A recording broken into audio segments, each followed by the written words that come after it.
오늘은 내 삶의 주인은 하나님이십니다라는 제목으로 말씀을 전하려고 합니다. 창세기 계속해서 이제 말씀을 나누고 있는데 특별히 오늘은 이 제목 이제 이 본문이 원죄에 대한 내용입니다. 그래서 원죄에 대해서 좀 살펴보려고 합니다. 먼저 이 원죄를 아는 것, 특별히 이 원죄라는 말을 들으면 이제 이것이 교리이기 때문에 굉장히 딱딱하고 우리가 이것을 이제 배워야 하겠나 그런 생각이 들기도 합니다. 어떤 분들은 이 교리란 말만 들어도 어렵기도 하고, 또 어떤 분들은 이 교리란 도구가 다른 사람들을 정죄한 도구로 쓰이는 것을 많이 봤기 때문에 우리가 굳이 이거 교리를 배워서 우리에게 무슨 덕이 있겠나 이런 생각을 가시는 분도 있는 줄 압니다. 근데 이 교리라는 것은 우리 신앙에서 매우 중요한 것입니다.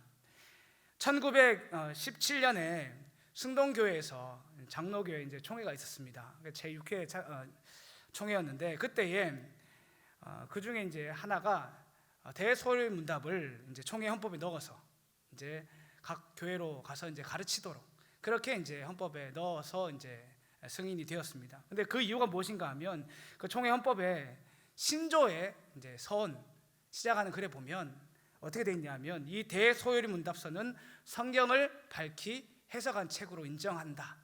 이렇게 되어 있습니다. 무슨 말인가 하면 우리가 이 교리라는 것이 딱딱하고 어려운 것이라고 생각할 수 있지만 왜 이렇게 굳이 소요리 문답이나 대요리 문답을 교회에서 가르치도록 이렇게 권면했냐면 성경을 해석하는 그런 책으로 인정을 했기 때문에 그런 것입니다. 그러니까 우리가 성경을 읽는 것도 중요하지만 이것을 어떻게 이해하느냐가 더 중요하기 때문에 우리가 이 교리를 배우는 것이 중요하고 또한 오늘 이 원죄에 대해서 배우는 것도 중요하다고 생각을 합니다.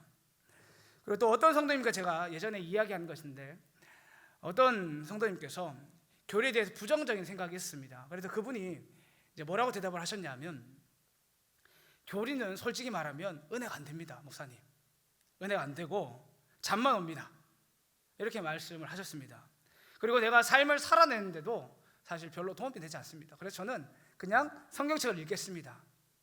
이렇게 말씀하는 것을 들었습니다. 저는 이 말을 사실 잘 압니다. 왜냐하면 제가 아주 예전에 이런 신앙을 가지고 있습니다.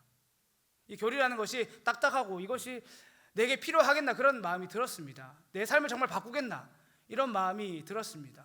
저도 그 마음을 잘 알기 때문에 이 마음이 무슨 말인지 압니다. 그러나 사실 지금은 그렇지 않습니다. 오늘 이제 말씀을 나눈 원죄만 살펴보아도 원죄에 대해서 깊이 고민하면서 제가 바뀐 것이 있다면 우선 제 전도의 말이 바뀌었고 그리고 성도인 제가 평생에 걸쳐서 어떤 싸움을 해야 되는지에 대해서 다시 한 번 더 깨닫게 되었습니다.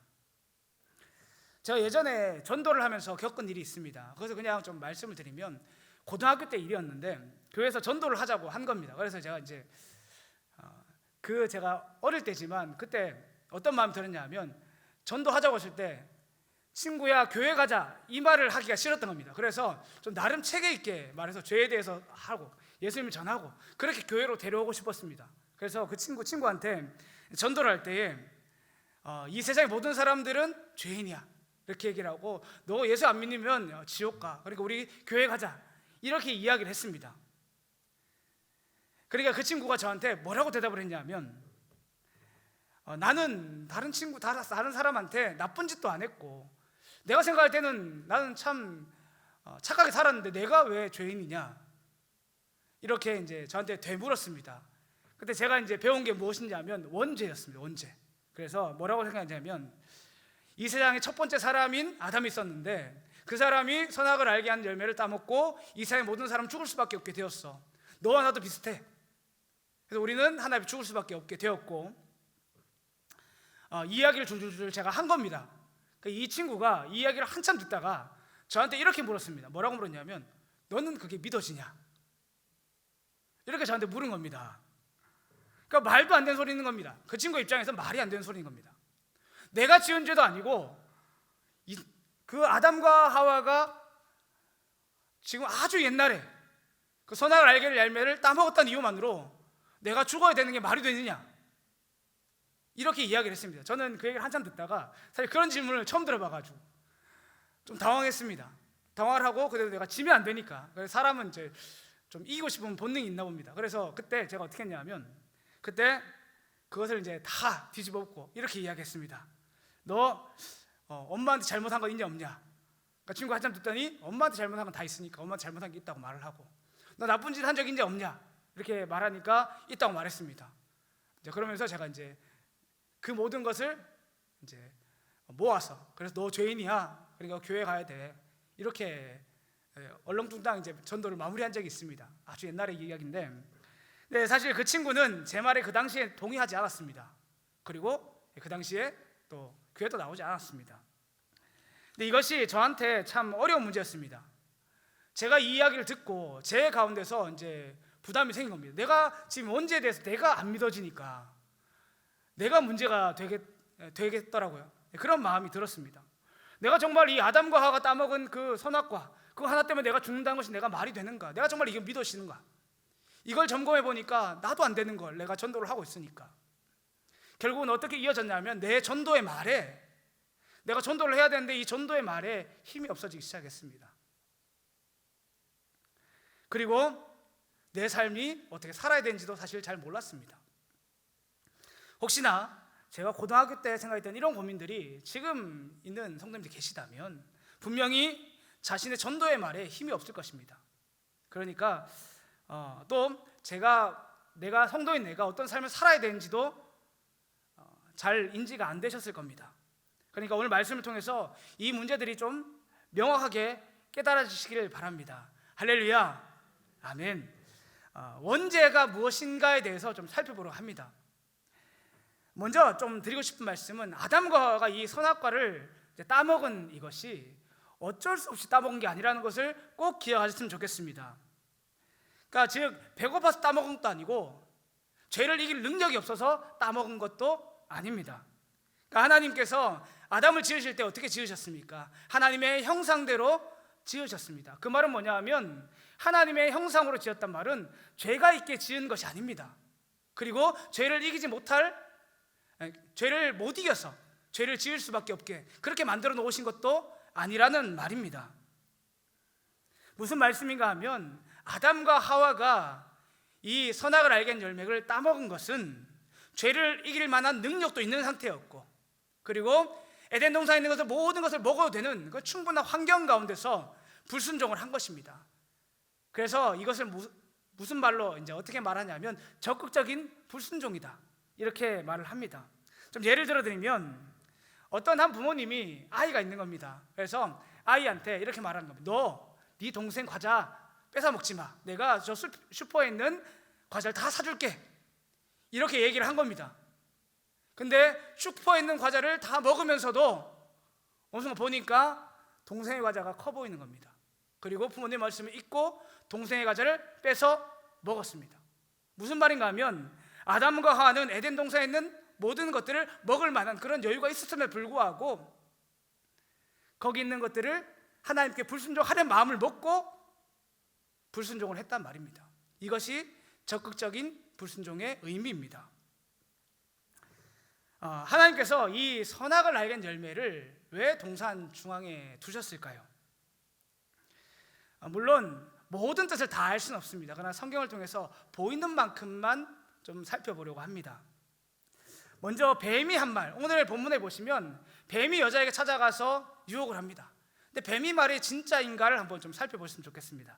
3장 5절을 함께 좀 읽어보겠습니다. 함께 읽겠습니다. 시작. 너희가 그것을 먹는 날에는 너희 눈이 밝아져 하나님과 같이 되어 선악을 알 줄 하나님이 아심이라. 뱀이 여자에게 찾아갑니다. 그래서 뭐라고 말하냐면 너희가 이 선악을 알게 한 열매를 따먹으면 너희 눈이 밝아져서 하나님과 같이 될 거야. 그러니까 여자는 그 말을 들은 겁니다. 그래서 다시 한 번 더 그 선악을 알게 한 열매를 보니까 따먹을 만한 그런 유혹의 마음이 든게 된 것입니다. 그러면 이 뱀의 말이 진짜인가를 한번 생각해 보시기 바랍니다. 무슨 말인가 하면 혹시 백설공주와 일곱 난장이라는 그 동화 아십니까? 백설공주가 그 왕비에게 쫓겨서 일곱 난장이한테 갑니다.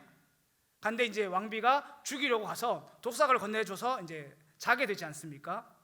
그런 것처럼 이 선악을 알게 된 열매를 먹어서 이 아담과 하와가 선악을 알게 된 것이냐, 이것을 묻고 있는 겁니다. 뱀은 지금 그렇게 이야기를 하고 있습니다. 너희가 선악을 모르는데 이걸 먹어서 선악을 알게 됐다, 이렇게 얘기하고 있는 겁니다. 그러니까 이 말이 진짜냐, 이것을 묻고 있는 것입니다. 한번 여쭤보겠습니다. 선악이 무엇인 것 같으십니까? 성경에서 말하는 선과 악, 이것이 뭐라고 생각하십니까?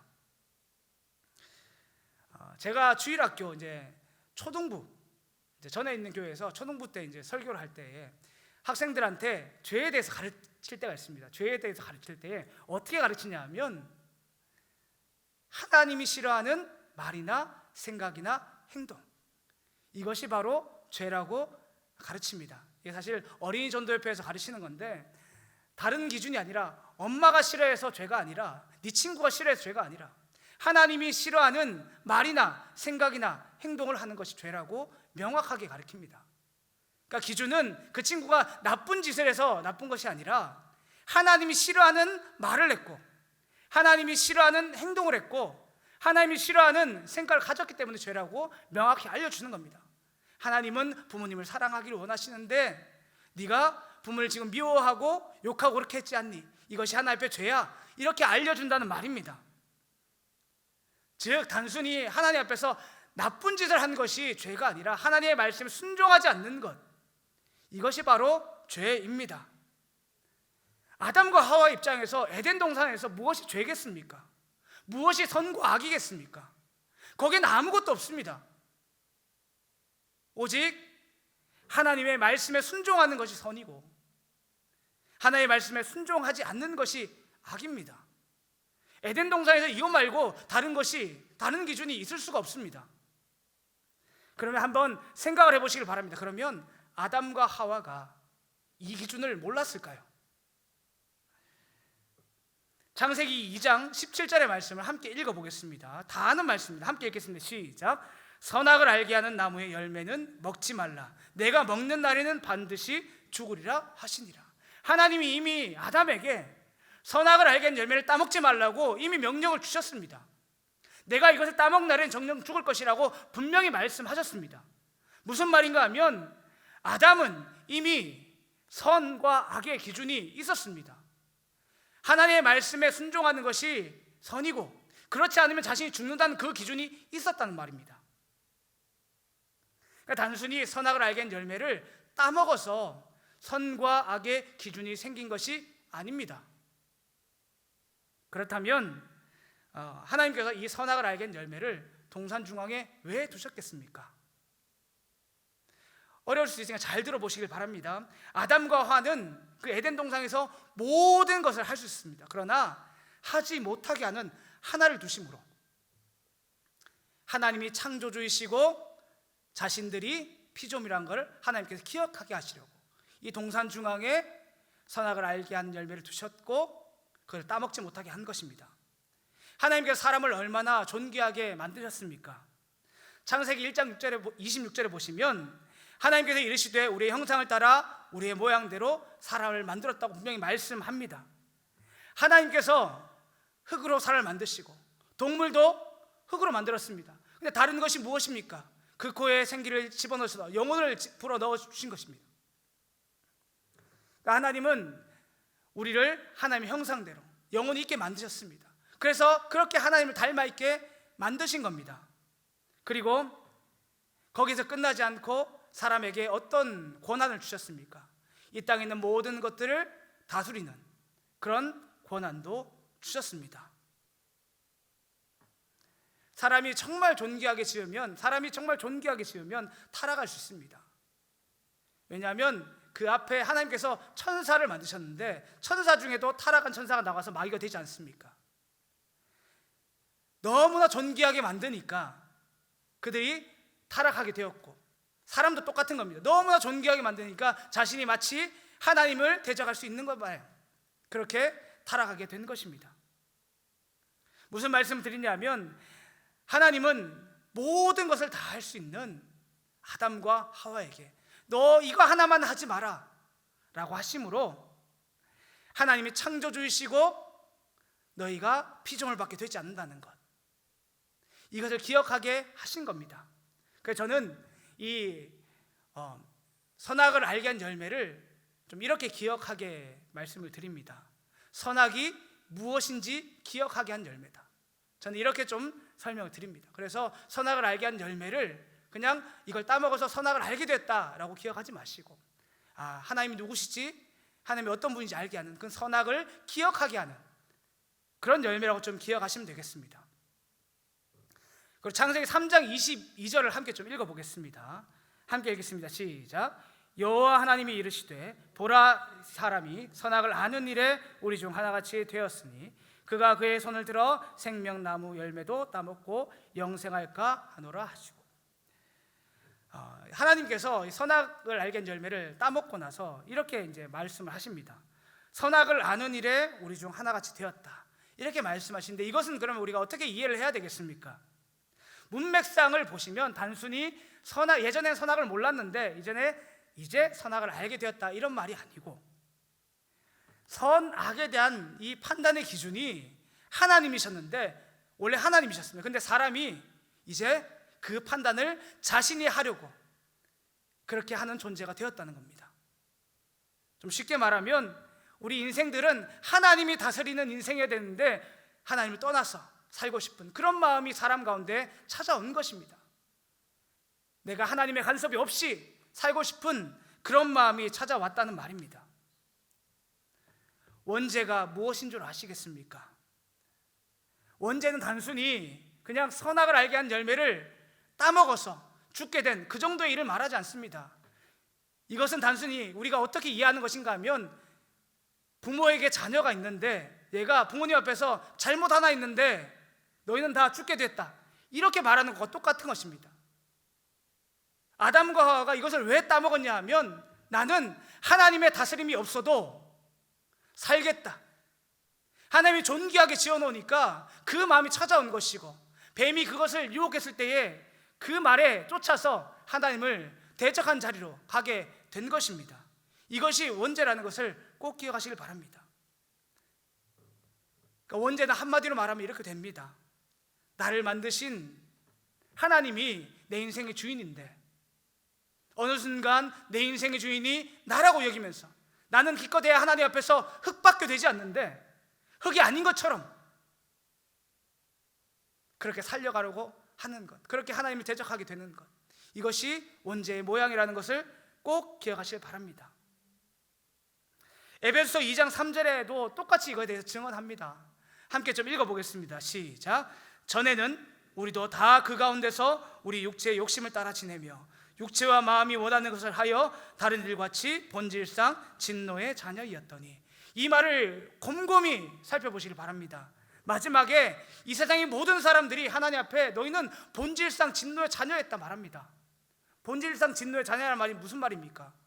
이제 태어나는 사람들이 하나님께서는 하나님의 그 진노의 잔을 다 받아야 될 수밖에 없는, 하나님의 심판을 피해갈 수 없는 그런 존재라고 말하고 있는 것입니다. 그런데 그 이유가 무엇이라고 말합니까? 내 마음대로 사는 것, 내 생각이 원하는 대로, 내 마음이 원하는 대로, 내 육체가 원하는 대로 그렇게 사는 것, 그것이 바로 하나님 앞에서 죽을 수밖에 없는 일이라고 분명히 성경은 증언하고 있습니다. 제가 이 말씀을 왜 드렸는지 아시겠습니까? 우리가 단순히 다른 분에게 복음의 말을 전할 때에, 특별히 죄에 대해서 언급하실 때에, 왜냐하면 모든 복음의 첫 번째에 우리가 죄에 대해서 언급을 해야 되는데, 죄에 대해서 언급할 때에 단순히 당신이 다른 사람한테 나쁜 짓을 하지 않았습니까? 당신 저 사람한테 욕하지 않았습니까? 이런 도덕적인 죄로 그 사람의 모든 죄를 묶어서 이야기하지 않길 바랍니다. 이것은 상대방으로 하여금 기분을 언짢게 만드는 것일 뿐입니다. 제 주위에도 예수 안 믿는 사람들이 종종 있습니다. 그분이 저한테 묻는 겁니다. 물었습니다. 그분이 교회를 다니다가, 사실 그분은 교회를 다니다가 지금 교회를 안 다니신 분인데, 여기에 원죄에 대해서 저한테 물은 겁니다. 거기에서 다 받은 상처에 대해서 저한테 막 토로할 때 제가 이렇게 말씀드렸습니다. 다른 말 다 안 하고, 하나님이 우리 인생의 주인이신데 지금까지 누굴 위해 사셨습니까? 그것이 우리의 죄입니다. 제가 다른 말을 안 하고 그분의 말씀을 한참 듣고 나서 그 한마디 해드렸습니다. 그러니까 그분이 저한테 더 이상 반문하지 않고 자신의 삶을 좀 깊이 돌아보는 것을 제가 보았습니다. 간절히 소원합니다. 우리가 정말 이 원죄에 대해서 바로 알게 되면 절대로 그냥 도덕적인 죄로 그 사람에게 정죄하지 않습니다. 정말 진중하게 내가 변화받은 걸 중심으로 해서 그 사람에게 진중하게 복음을 전할 수 있게 됩니다. 그리고 이 죄에 대한 이야기를 단순히 그냥 당신 죄인이야 이렇게 말하지 않고 내가 죄 안에서 겪었던 그 사망의 권세에 눌렸던 그 모든 것들을 진중하게 내 삶에서 돌아보고 그것에 대해서 충분히 그 사람하고 깊이 있게 이야기할 수 있게 됩니다. 그리고 그 끝에 예수님을 전할 수 있게 되는 것입니다. 어쨌든 이 원죄에 대해서 좀 잘 이해하시길 바랍니다. 할렐루야. 그러면 우리가 이 원죄에 대해서 알면 복음을 전하는 그 말만 바뀔까요? 그렇지 않습니다. 성도인 내 삶과 내가 평생에 도대체 뭘 가지고 씨름해야 되는지도 밝히 깨닫게 됩니다. 내가 예수 믿고 나서 무슨 싸움을 평생 해야 될 것 같으십니까? 그것은 바로 하나님께서 내 인생의 주인이라고 여기는 그 싸움을 평생 하셔야 됩니다. 우리는 이것을 믿고 이 싸움을 평생 하셔야 됩니다. 성도가 예수님을 믿으면 반드시 일어나는 것이 있는데 우리가 죄의 문제를 해결받지 않습니까? 당연히 원죄의 문제도 해결받습니다. 그러면 내가 이제까지 내 인생을 내 것이로 여긴 그것이 죄라는 것이 믿어집니다.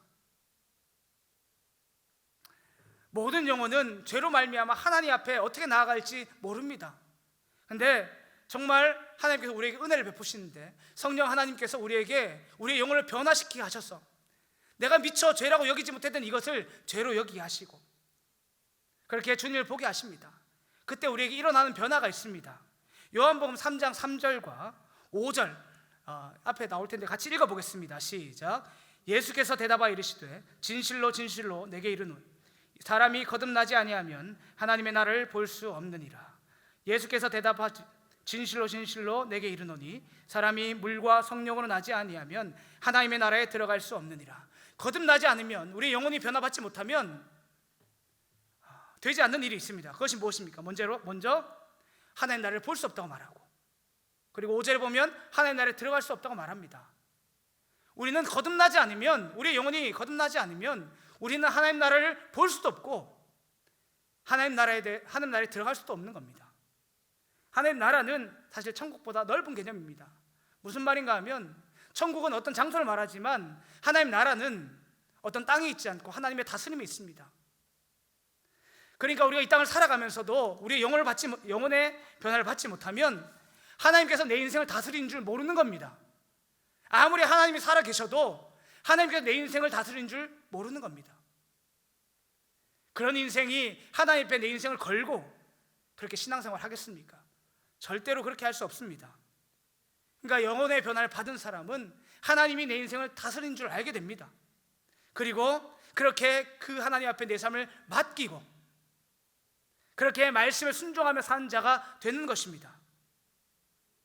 여기 계신 모든 분들이 이 거듭남의 은혜를 경험한 성도님이길 간절히 소원합니다. 할렐루야. 그러면 이 거듭난 성도가 평생에 걸쳐서 싸워야 될 것이 무엇이겠습니까? 자기 십자가를 지고 주님을 쫓는 일입니다. 마태복음 16장 24절 함께 읽어보겠습니다. 시작. 이에 예수께서 제자들에게 이르시되 누구든지 나를 따라오려거든 자기를 부인하고 자기 십자가를 지고 나를 따를 것이니라. 아멘. 예수님께서 자신을 따라오려면 자기 십자가를 지고 따라와야 되는데 그 앞에 뭐라고 되어 있냐면 자신을 부인하고 자기 십자가를 따르라고 합니다. 지고 따라오라고 합니다. 자기를 부인하는 것이 어떤 의미입니까? 이 문맥을 보시면 예수님이 제자들한테 내가 십자가를 질 것이다 이렇게 얘기합니다. 그러니까 베드로가 예수님 앞에서 항변합니다. 주님께서 무슨 십자가를 지십니까? 이렇게 항변합니다. 베드로가 왜 이렇게 말했냐면 베드로는 열심당원이라고 우리가 알고 있습니다. 열심당원은 우리나라로 치면 독립운동가 같은 사람입니다. 독립운동가는 옷이 있으면 한쪽 다리에 칼을 차고 언제든지 싸울 준비를 하고 그렇게 살아가는 사람들입니다. 베드로가 믿는 것이 하나 있었는데, 내가 이 칼이 있으면 예수님은 지키겠지, 그렇게 생각을 한 겁니다. 무슨 말인가 하면, 지금 베드로는 주님이 가시는 길이 어딘지도 모르고, 주님이 정말 가야 될 길이 어딘지도 모르고, 그러니까 자신의 힘으로 주님을 지킬 수 있다고 말하고 있는 것이고, 그 자신의 방법으로 그 주님을 지키려고 하고 있는 것입니다. 자기를 부인하는 것은 곧 자기 십자가를 지는 것과 저는 똑같은 의미라고 생각을 합니다. 자기가 자기 십자가를 지고 평생 고난을 받아야 되는데, 그 고난이 뭐냐면 평생 내가 지금까지 의지했던 것, 이것을 내려놓는 훈련을 하셔야 됩니다. 베드로가 자신의 칼을 의지하고 주님 쫓으려고 한 것처럼, 내게도 분명히 나만이 의지하는 나만의 칼이 있습니다. 우리는 그것을 내려놓고 정말 주님께서 나의 능력이 되신 줄 믿고, 내가 가진 힘들을 다 부인하고 그렇게 주님 쫓아야 합니다.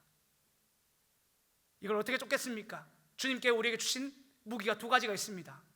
그것이 바로 말씀과 기도입니다. 할렐루야. 왜 말씀입니까?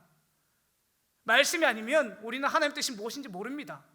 내가 하나님의 뜻대로 살아야 된다는 그 열심이 있어도 말씀이 없으면 방향성이 전혀 다른 곳으로 갈 수밖에 없습니다. 정말 말씀이 내가 가고자 하는 그 길을 비추는지 꼭 확인하시길 바랍니다. 왜 기도겠습니까? 지금까지 예수님을 인격적으로 만나기 전에 지금까지 어떻게 삶을 사셨습니까? 돈이 필요하면 분명히 가장 먼저 돈 벌러 가셨을 겁니다. 그리고 어려운 일이 있으면 가장 먼저 다른 사람을 찾아갔을 겁니다.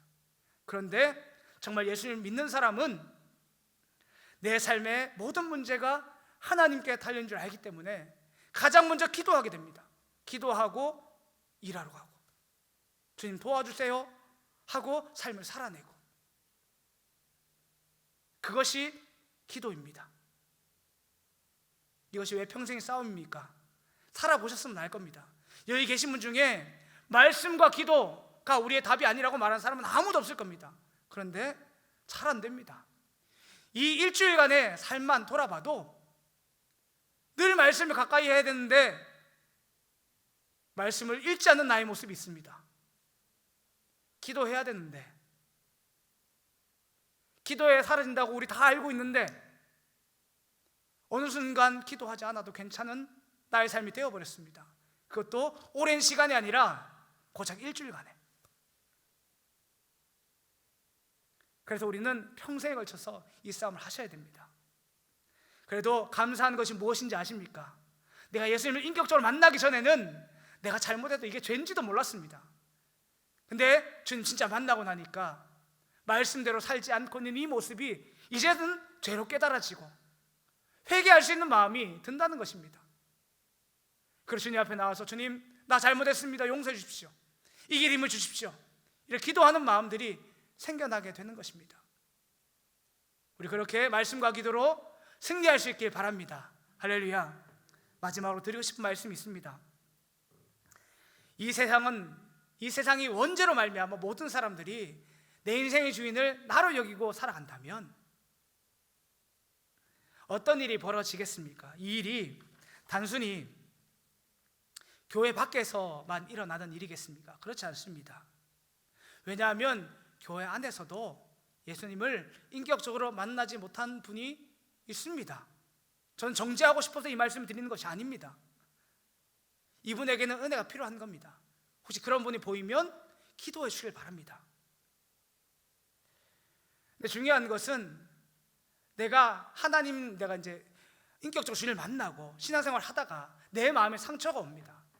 그런데 그런 분들, 제가 이제 전에 있는 교회에서도 많이 들었습니다. 전에 교회는 굉장히 작은 교회이기 때문에 하소연하는 거 듣습니다. 그러면 어떻게 말씀하는지 아십니까? 왜 내가 더 참아야 됩니까? 왜 나만 더 섬기라고 합니까? 왜 나만 더 봉사하라고 합니까? 이 말씀을 그때 제가 전도사였는데, 전도사인 저한테 했다면 얼마나 답답하셨으면 저한테 그 말씀을 하셨겠습니까? 분명히 그런 말을 하는데 정말 답답한 마음이 있는 걸 저도 압니다. 그래서 정죄하고 싶은 마음은 하나도 없습니다. 물론 첫 번째는 그분이 주님을 바라봤어야 되는데 지금 사람을 바라보고 있는 겁니다. 그래서 상처를 받은 겁니다. 그건 다 아시니까. 제가 드리고 싶은 말씀 무엇인가 하면 내 주위에 정말 그 사람밖에 없습니까? 라고 묻고 싶습니다. 내 삶의 주위에 정말 말씀대로 살지 않는 그 사람밖에 보이지 않습니까? 그렇지 않습니다. 눈을 돌리시면 정말 십자가 앞에 치열히 나아가서 기도하는 분이 반드시 있습니다. 그리고 말없이 봉사하는 분 반드시 있습니다. 말씀대로 살려고 씨름하는 분 반드시 있습니다. 근데 지금 나는 누굴 바라보고 있습니까? 말씀대로 살지 않는 그 사람을 바라보고 낙심하고 있고, 말씀대로 살고 있는 그 사람을 보고 도전받지는 않고 있는 겁니다. 내가 진짜 예수님 믿는 사람이고 내 안에 정말 진리가 있다면 그 십자가로 나아가는 그 사람이 단 한 사람이라 할지라도 내가 그 옆에 서서 두 사람이 되는 그것이 내가 해야 될 일 아니겠습니까? 근데 제가 그 어려운 마음이 있을 때에 돌아보면서 깜짝 놀랐던 것은 제가 생각하는 것보다 예수 믿는 사람 많습니다. 주위를 돌아보시면 십자가 앞으로 나아가려고 하는 애쓰는 사람들이 많이 있습니다.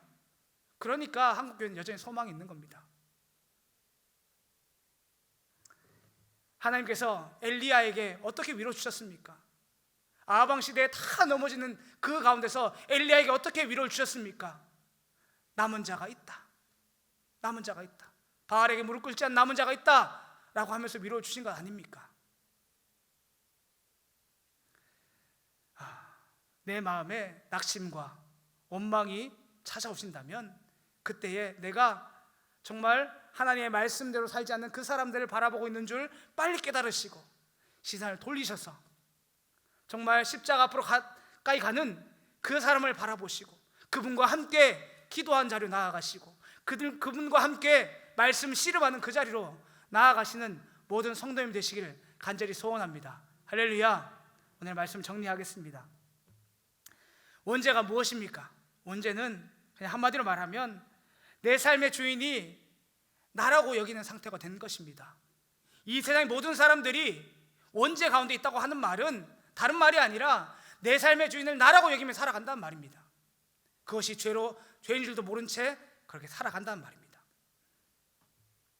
그리고 누군가 내게 복음에 대해서 물으시거든, 내가 복음을 전해야 될 것이 시간이 오거든, 이 죄에 대해서 해결받은 내 문제를 가지고 진지하게 이 죄의 문제부터 다시 한 번 더 짚으시길 바랍니다. 죄의 문제에 대해서 짚지 않으면 예수님을 백날 전해도 예수님 믿지 않습니다. 그리고 원죄를 알게 되면 우리 삶이 어떻게 바뀝니까? 바로 내가 평생에 무엇을 씨름해야 되는지 알게 됩니다. 내 평생에 씨름해야 될 것은 내가 날마다 주님 말씀 붙들고 하나님을 주인으로 여기며 살아가는 것, 그 삶을 씨름하셔야 됩니다. 말씀 붙들고 기도하면서 그것이 우리가 평생 가야 될 길인 줄 믿으시길 바랍니다. 그 내 마음 가운데서 어려움이 찾아오시거든 엘리야에게 남은 자가 있다고 위로 주신 것처럼 우리에게도 그런 위로가 있다는 것을 꼭 기억하시길 바랍니다. 그래서 나의 지금 시선을 돌리셔서 말씀대로 순종하는 사람, 십자가 앞으로 나아가서 기도하는 그분과 앞에 그분 옆에 서서 함께 기도하시고 함께 말씀을 순종하시고 그렇게 하나님 나라를 위해서 다른 박질하는 저와 모든 성도님이 되시기를 간절히 소원합니다. 기도하겠습니다.